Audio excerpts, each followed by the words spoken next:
Nanded ACB पुन्हा एकदा वादाच्या भोवऱ्यात. नांदेड येथील लाचलुचपत प्रतिबंधक विभाग पुन्हा एकदा वादाच्या भोवऱ्यात सापडला आहे. तक्रारदार ज्ञानोबा नलबलवार यांनी मुख्य लाचखोर अधिकाऱ्याला वाचवून केवळ सहकार्यावरच कारवाई केल्याचा गंभीर आरोप केलेला आहे.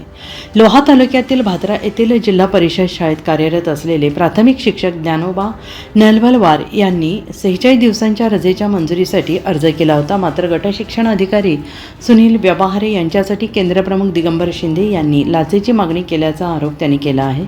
नलबलवार यांच्या म्हणण्यानुसार लाच मागणीची स्पष्ट पडताळणी होऊ नये, त्याच दिवशी रंगेहात कारवाई करण्यात आली नाही. सापळा लावण्यासाठी तब्बल 3 दिवसांचा विलंब करण्यात का आला, असा सवाल त्यांनी उपस्थित केला आहे. तसेच मुख्य आरोपीला वाचवून केवळ दिगंबर शिंदे यांनाच आरोपी का करण्यात आले, अशी शंका त्यांनी व्यक्त केली आहे. आणि या कारवाईनंतर संबंधित कार्यालय सील का करण्यात आले नाही, तपासातील अधिकारी अचानक का बदलण्यात आले, तसेच PCR सुरू असताना अधिकारी दर्शनासाठी माहूरला गेल्याचा गंभीर आरोप त्यांनी न्यायालयात दाखल केलेल्या शपथपत्रात केला आहे.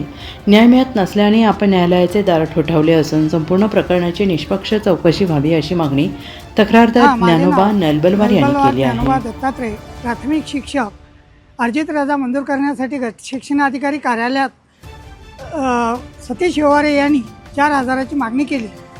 शिंदे सरांनी 4,000 द्यावे असे सांगितले. सतीश व्यवहारे म्हटलेले आहेत की शिंदे सरांनी 4,000ची मागणी केली. त्या पद्धतीने ACP प्रशांत पवार सरांनी सापळा रचून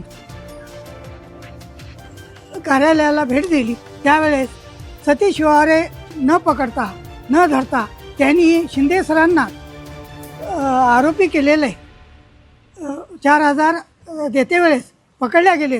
सतीश व्यवहारे बाजूला ठेवलेत. प्रशांत पवार हे सतीश व्यवहारेंना बाजूला ठेवण्याचा त्यांचा कोणता तरी पैशाचा लोभ आहे. त्यामुळे सतीश व्यवहारे हा मुख्य आरोपी आहे. गट शिक्षणाधिकारी कार्यालयामध्ये असे भ्रष्ट अधिकारी असू नयेत, ही आमची विनंती आहे. मला योग्य ते न्याय मिळवून द्यावा, यांच्यावर कारवाई करण्यात यावी.